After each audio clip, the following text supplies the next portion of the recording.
লাহুম আ'য়ুন লা ইবসিরুনা বিহা, তাদেরকে আমি দুটো চক্ষু দান করেছিলাম। আল্লাহ সুবহানাহু ওয়া তাআলা আপনাকে আমাকে যে নিয়ামত দান করলেন, এই নিয়ামতের শুকরিয়া আদায় করলে আমরা শেষ করতে পারবো না। এজন্য আল্লাহ সুবহানাহু ওয়া তাআলা সূরাতুর রহমানের ভিতরে বলেন, ফাবি আইয়ি আলাহি রাব্বিকুমা তুকাজ্জিবান। আল্লাহ সুবহানাহু ওয়া তাআলা বলেন, তোমরা আমরা কোন নিয়ামতকে অস্বীকার করবা, তোমরা আমার কোন নিয়ামতকে অস্বীকার করবা? এই জন্য আল্লাহ সুবহানাহু ওয়া তাআলা বলেন, আমি মানুষকে দুটো চক্ষু দান করেছি, যে চক্ষু দিয়ে তারা দেখে না। আল্লাহ সুবহানাহু ওয়া তাআলা বলেন, কি দেখে না? তারা ভালো ভালো কাজগুলো তারা দেখতে পারে না। এই জন্য নবী করিম সাল্লাল্লাহু আলাইহি ওয়াসাল্লাম বলেছেন, কোন সন্তান যদি তার মায়ের দিকে একবার নেক নজরে তাকায়, আল্লাহ সুবহানাহু ওয়া তাআলা কোন সন্তানকে এমন সম্মানিত করলেন, এমন সন্তান দুনিয়ার ভিতরে যদি আমার সেই উম্মত, যদি আমার সেই বান্দা দুনিয়ার ভিতরে মাকে নেক নজরে যদি তাকায়, তাহলে আল্লাহ সুবহানাহু ওয়া তাআলা বলেন, একজন কবুল যে একটা হজ আদায় করলে, একটা কবুল হজ আদায় করলে যে পরিমাণ আল্লাহ সুবহানাহু ওয়া তাআলা বলে একটা কবুল হজ আদায় করলে তার আমলনামায় সেই কবুল হজ আল্লাহ সুবহানাহু ওয়া তাআলা তার আমলনামায় লিপিবদ্ধ করে দেবেন। সুবহানাল্লাহ।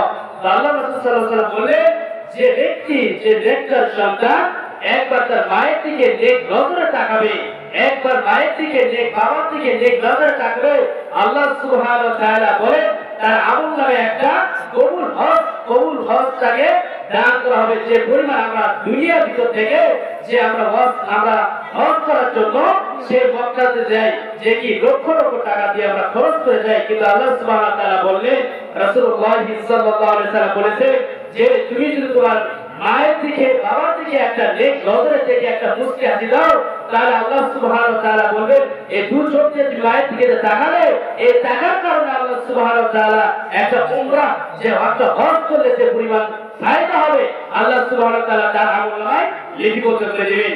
এই জন্য আল্লাহ সুবহানাহু ওয়া তাআলা বলেন, তাদেরকে আমি দুটো কণ্ঠ দান করেছিলাম, চক্ষু দান করেছিলাম, কিন্তু তারা দেখে না। তারা দু চক্ষু দিয়ে আল্লাহর কোরআন, আমার কোরআনকে দেখে না। তারা দু চোখ দিয়ে ভালো ভালো জিনিস দেখে না। কিন্তু আমাদের মধ্যে, যুবকদের মধ্যে এমন হয়ে গেছে যে আমরা যখন নেট চালাই, অনলাইনে যখন প্রবেশ করি, তখন আমাদের সামনে বিভিন্ন অশ্লীল ভিডিও, অশ্লীল ফটো আমাদের মধ্যে আসে, তখন আমরা দেখতে ভালোই মজা লাগে।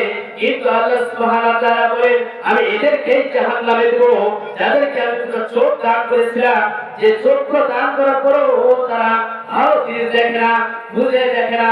এজন্য আল্লাহ সুবহানাহু ওয়া তাআলা বলেন, আমি এই সকল ব্যক্তিদেরকে জাহান্নামের জন্য সৃষ্টি করেছি।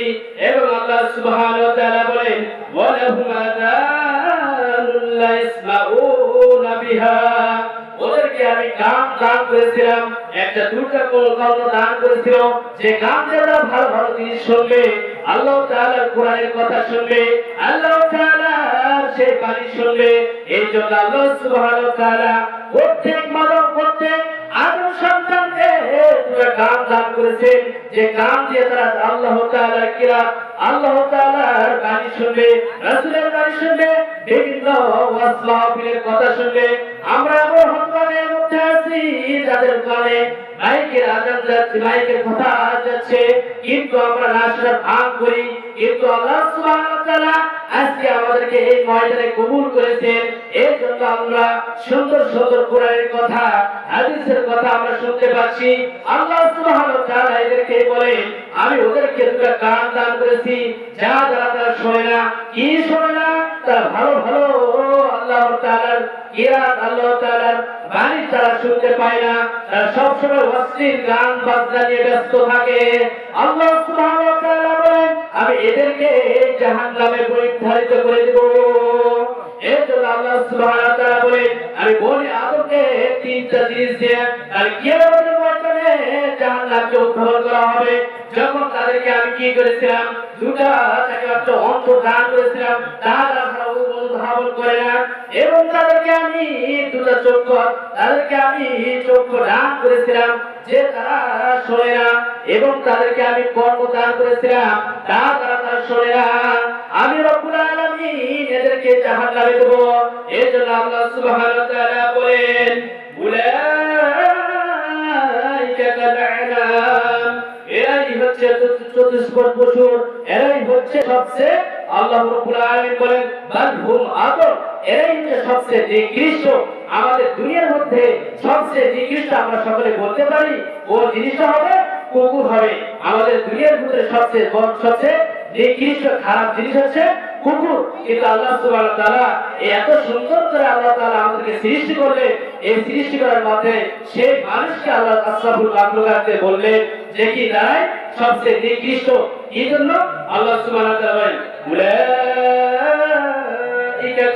উলাইকা হুমুল গাফিলুন, এরাই গাফিল সম্প্রদায়, এরাই ক্ষতিগ্রস্তের মধ্যে আছে।